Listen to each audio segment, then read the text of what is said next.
And a review of Zen and the Art of Motorcycle Maintenance by Pirsig. I made it just past half through the book. The book is an adventure book, although it is very metaphorical because the adventure is supposed to be a metaphor for the main character and his son coming to understand Zen, which is a Buddhism way of life. And there's some good intellectual components to this book, and I'm going to share some of them with you as I flagged as I went through the book. But overall, the book is a decent mixture of fiction and non-fiction, although by non-fiction I mean intellectual philosophy thinking. They don't talk about real-world philosophers, but he does a lot of interesting commentary on various things. So, for example, the first tab here, he talks about what he calls romantic and classical understanding. And I'm going to read a bit of that just so you can see what he means by that. These aren't new ideas, but it's still an interesting formulation. So this is on page 66. A classical understanding sees the world primarily as underlying form itself. A romantic understanding sees it primarily in terms of immediate appearance. If you were to show an engine or a mechanical drawing or an electronic schematic to a romantic, it is unlikely he would see much of interest in it.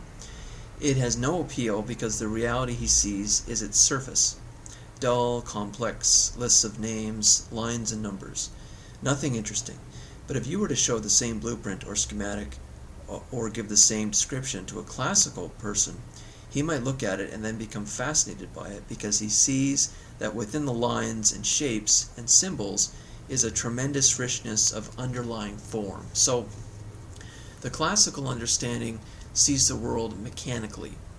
The classical person is interested in how the world works, and it's not just the surface that he sees, the perception. He also understands that behind the perception there is a working, there is a mechanical nature. Things happen for a reason. There is a nature to all objects. They have a certain potential. They only can act in certain ways. So the classical person wants to pin down everything in reality. He or she wants to discover the laws of nature. So now I'll keep going with the romantic. The romantic mode is primarily inspirational, imaginative, creative, intuitive. Feelings rather than facts predominate. Art, when it is opposed to science, is often romantic. It does not proceed by reason or by laws. It proceeds by feeling, intuition, and aesthetic conscience. And so the author then, here's the author's point about revealing those things. This is the source of the trouble. Persons tend to think and feel exclusively in one mode or the other, and in doing so tend to misunderstand and underestimate what the other mode is all about. But no one is willing to give up the truth as he sees it. As far as I know, no one now living has any real reconciliation of these truths or modes. There is no point at which these visions of reality are unified. So, just going back to the romantic, like I said, is the inspiration, trying to fit things together and trying to see things beyond their perception. This is certainly not an empirical way of looking at the world, but his main point here is that there can be something gained from both sides. The aesthetic is a nature of its own that cannot be ground down to mechanics. It's the aesthetic philosophy, really, of beauty. Can beauty be calculated? Can it be brought down to necessary and sufficient conditions? Can you say that for something to be beautiful, it must have these conditions? Usually philosophers say no, that there are no set conditions to make something beautiful or to make something art. Therefore, how does one even create art or beauty? Well, the romantic side would say it comes from inspiration, a lot of vague terms, but they really have no other way of describing it. So that's one interesting formulation so far. The reason why he talks about that is he at the first, I would say maybe fifth of the book, he talks a lot about motorcycle maintenance, not specifically, but it's a lot of interesting things about motorcycle maintenance, because he mentions that the maintaining a motorcycle requires a certain knowledge and dedication, and he kind of complains that people who buy a motorcycle, he's traveling with a friend of his and his friend's wife, and they're on a different motorcycle, and they bought some special expensive motorcycle, and he has a less expensive one that he has to fix all the time.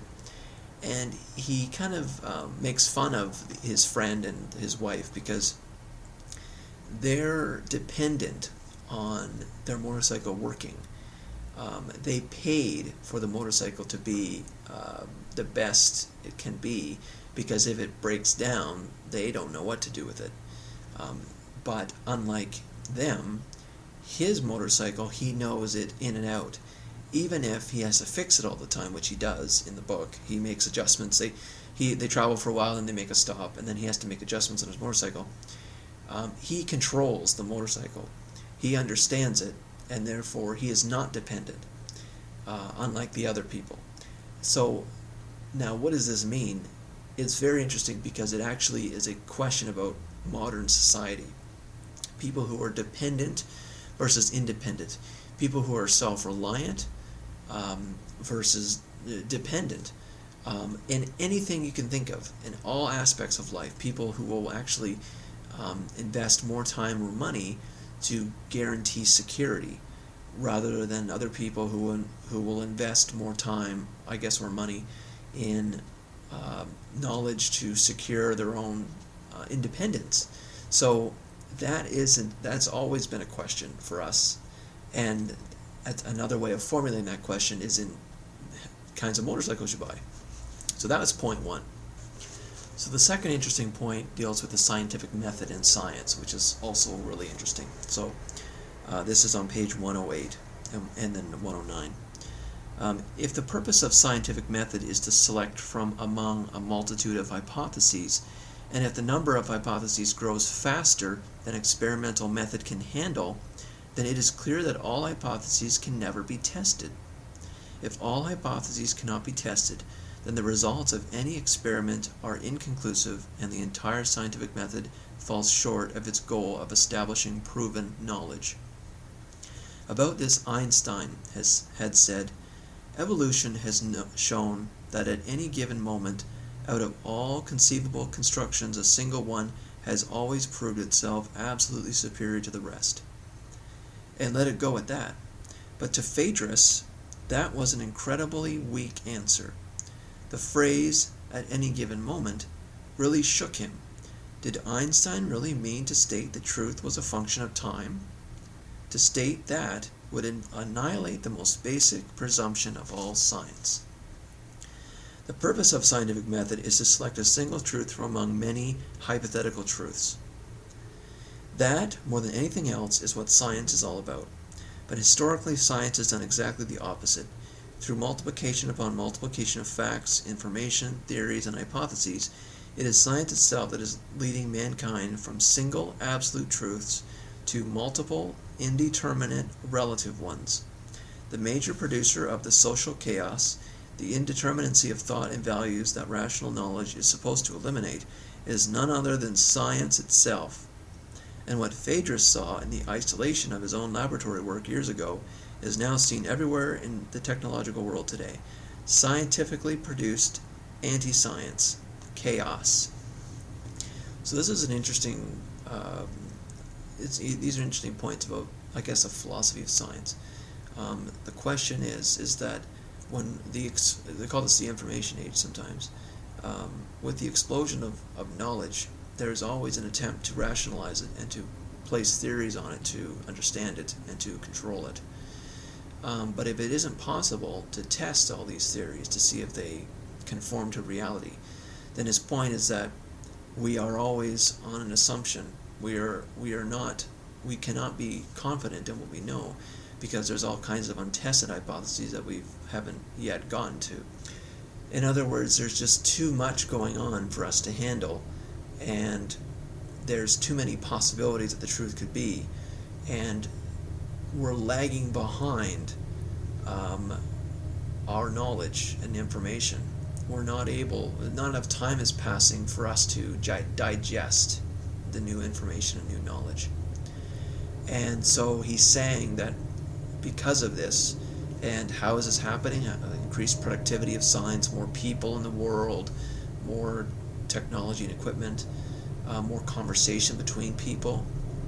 All these things are leading not to grounded, universal, agreed upon ideas, but as a scattering of all kinds of conjecture and hypotheses and opinions that there is no time to satisfy and to get a handle on. And he's saying that's a big problem. Well, I'm not sure if he's saying it's a problem, but I guess he's saying it's an observation. And you hear often people saying that we are rushing technologically, but we are socially and morally slow at change, and that's going to be a big problem if we have a 16th century morality with 21st century weapons. People were scared during the Cold War that everyone would just nuke each other, and the world would end because the human race is not advanced enough morally and perhaps philosophically to be civilized enough maybe to deal with immense weapons of destruction. So that's a problem for us today in science, this explosion, and how to get a handle on it, how to make sense of it. And it's great. Books like these and other books attempt to do that. There is a need of people, I think, probably a minority, which is unfortunate, but there is a need for people to get a handle and understand what's going on in the world today. And for a long time, religion has met that need. But more and more people are not religious. And I think people still have a need for it anyways. They still have a need for purpose and a need for understanding the world around them.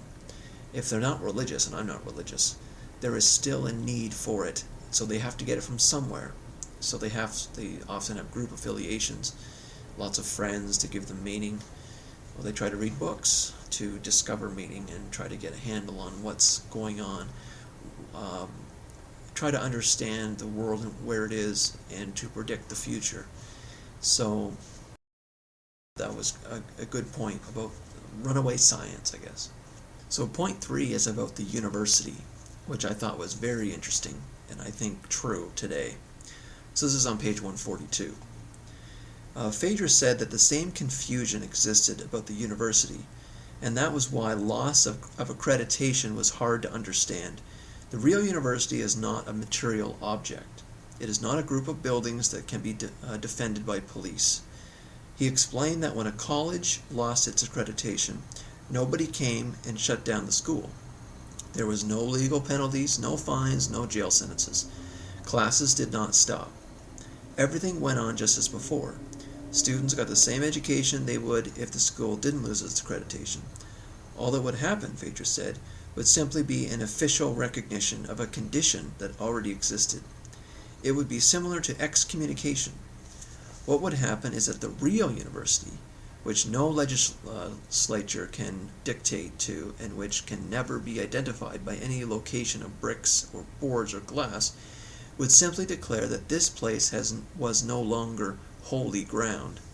The real university would vanish from it, and all that would be left was the bricks and the books and the material manifestation.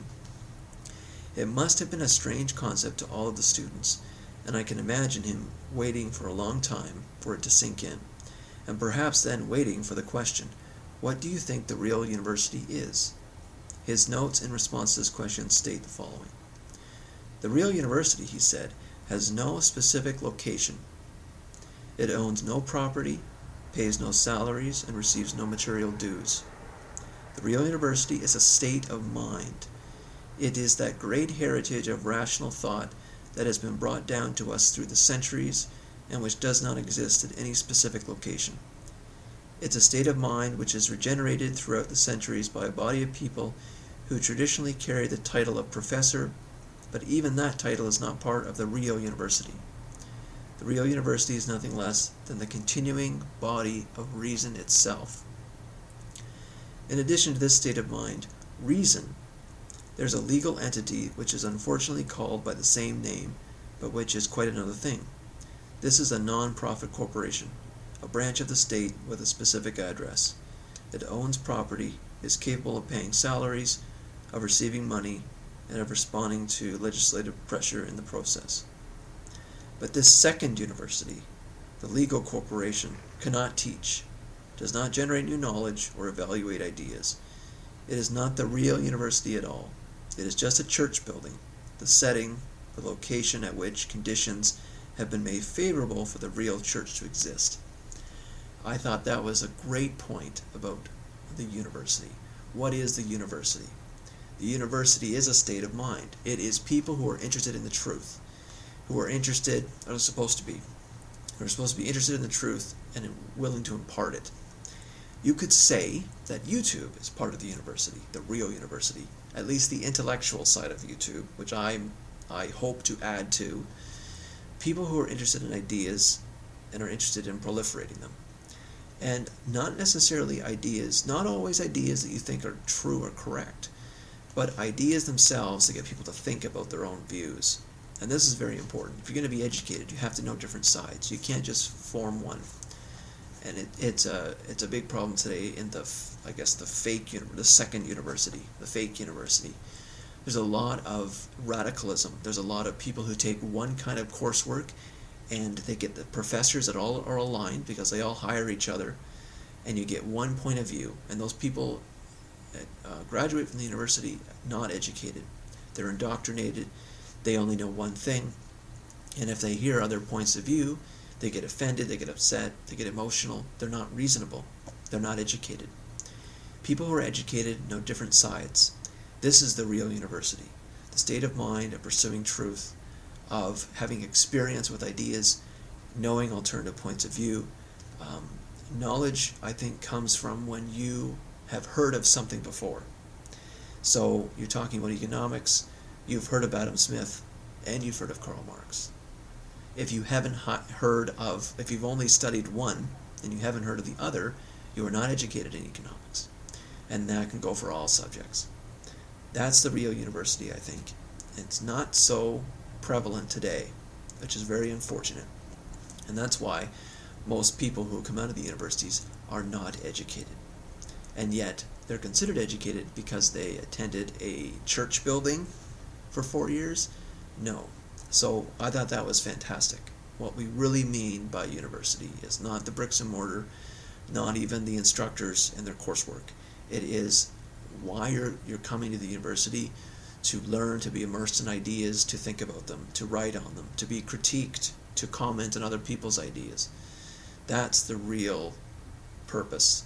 It is an abstraction. The real university is an abstraction. It is learning. It is not physical. It's not a physical thing. So that's great. So one more now. Point number 4.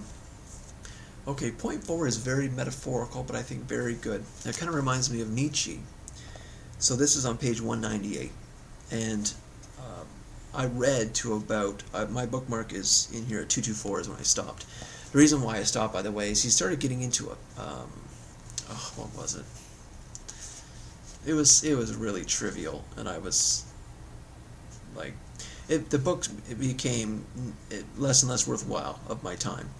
He started talking about quality, and it was ridiculous. I'm not even going to get into it. It's terrible, though. But anyways, it's not about 224. But so point 4 I want to talk about, which is very metaphorical, is on page 198.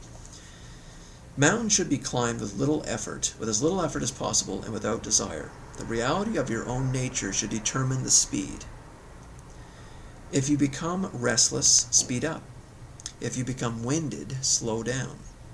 You climb the mountain in an equilibrium between restlessness and exhaustion. Then, when you're no longer thinking ahead, each footstep isn't just a means to an end, but a unique event in itself.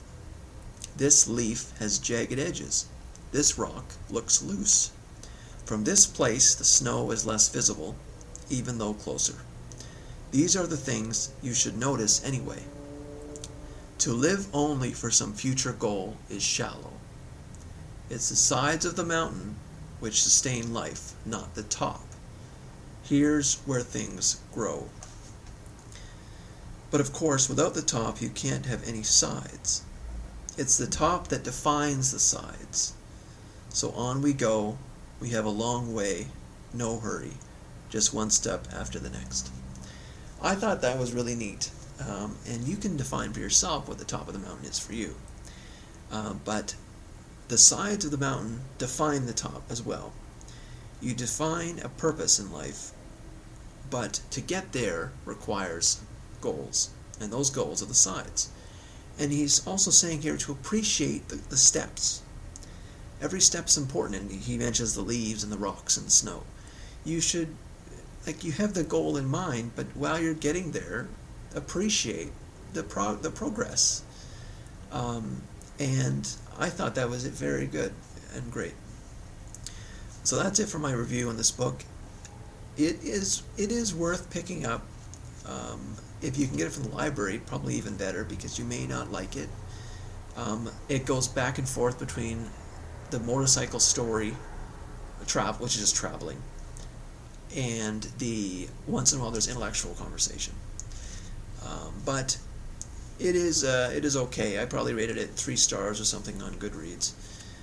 But anyways, those are the good stuff I got out of it, and maybe you can get more out of it than me.